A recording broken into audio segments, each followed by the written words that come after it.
Sorry to interrupt this great video, but please remember to like and subscribe. Thank you. Now back to the video. So you and I both agree on this, that the Terry McLaurin situation in Washington is troubling. So I liked the Debo acquisition because he's a chess piece, and Cliff Kingsbury would be, a play designer, is good with chess pieces. But Debo's not as good consistently or as healthy consistently or as productive consistently as Terry McLaurin. And Terry's been the guy that's been, because of where he was drafted, Terry hasn't gotten the huge payday yet. In fact, you could argue before Amon St. Brown's contract that McLaurin and Amon St. Brown were the most underpaid weapons in the league. So I actually get Terry McLaurin saying, guys, like I have outperformed my contract fourfold. Debo's a guy that's not going to be a centerpiece, more of a chess piece, struggles to stay healthy. No, no, no, no. Hey, I'm not doing any team favors on this. I kind of side with Terry McLaurin here. You. Belichick talked about this for a long time, the locker room dynamics and money. I mean, you're dealing with young people who value themselves based on their contract relative to their peers. It's hard with NFL contracts because it's convoluted because of signing bonuses and prorated money. But basically, they make a very similar amount of actual cash going into their bank account week 1 through 17 this year, Debo and Terry McLaurin. Last time I checked, Terry McLaurin had 13 touchdowns last year and was a massive reason that Jayden Daniels became a star. Yes. And if you're him, like, what about all the sweat equity when this franchise was a joke? I was Yes. the good guy doing the right thing.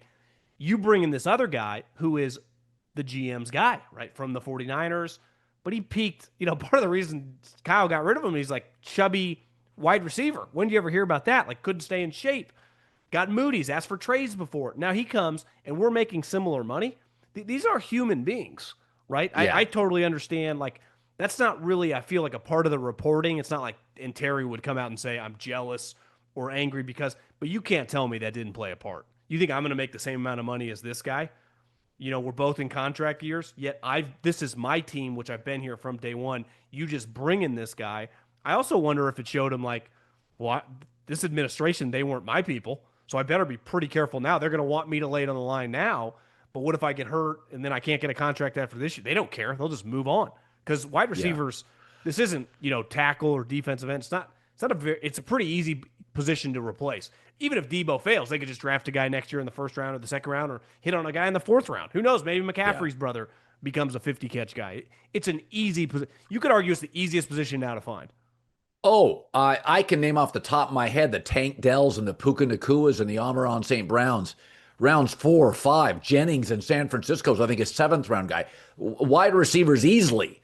Now it can be the most inflammable and bustable first round pick because they come in, it's an ego position. They come in the first round, but by and large, I look at Terry McLaurin and I try to personalize it. And I'm thinking he's been a good guy. He's been productive. He was the star. He is to a large degree is the one thing you could build Jayden Daniels around, not the O-line of the run game or tight end. I think you have to take care of him. And for the record, I wouldn't have said this 10 years ago, but you can pay 2 weapons now. And they're not paying a running back big money or a tight end. Like 10 years ago, the money was dispersed often more on the defense than offense. In New England, it was. I mean, Brady was taking cuts. In the NFL now, the Rams, the Chiefs, they pay like 1 defensive player. So I'm okay paying 2 weapons. I'm okay with T. Higgins and Jamar Chase. I'm okay with it. Nothing says summer like long days, clutch plays, and firing off a few bets, all with DraftKings Sportsbook. As the season heats up, so do the bets. And DraftKings Sportsbook has you covered.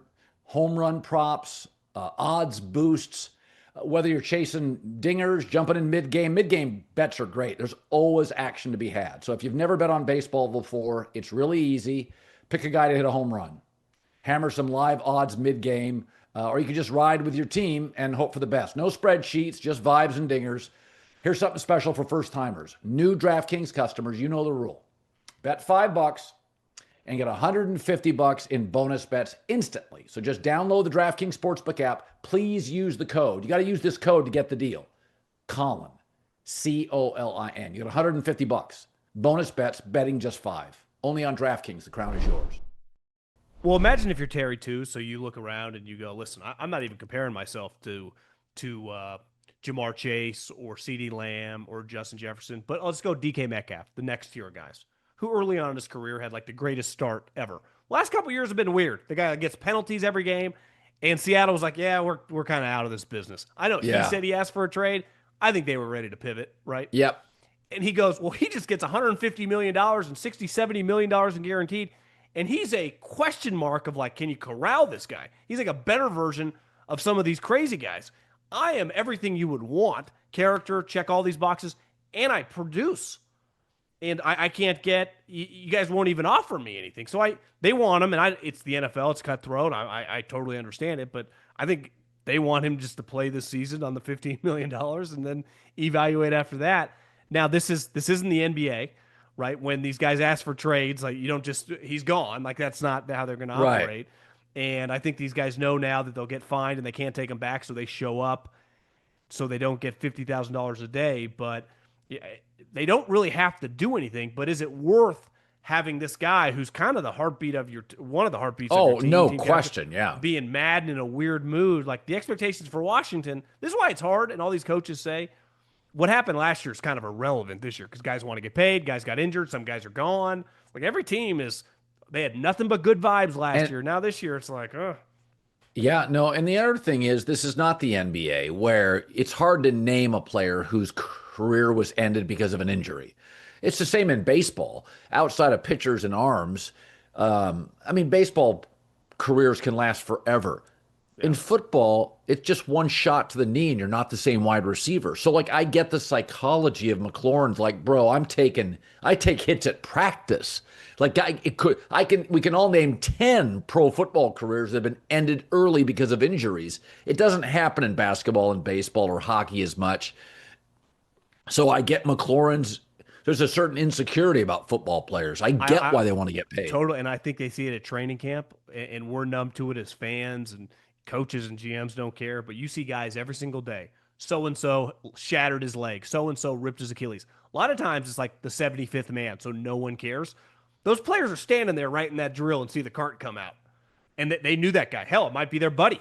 They might have been eating lunch with him. He was on the practice squad. They've been hanging out with him for a couple years. They see that cart leaving with his helmet. They go, his career could be over. And then a couple days later, he's waived injured. And so for every time that we see, and because I always say this, most good players see the majority of their contract. Like Russell Wilson is kind of an outlier. If you look at the landscape of the league, all the top players, because we haven't had catastrophic injury to a lot of the top players in recent years, they're seeing the guaranteed money and the non-guaranteed money of their contract. But it's just, I wouldn't take that risk if I were any of these guys either, because all it takes is one guy falling into you and your career's done. Or you're just never the same, and all of a sudden you go from a $20 million player to a veteran minimum guy.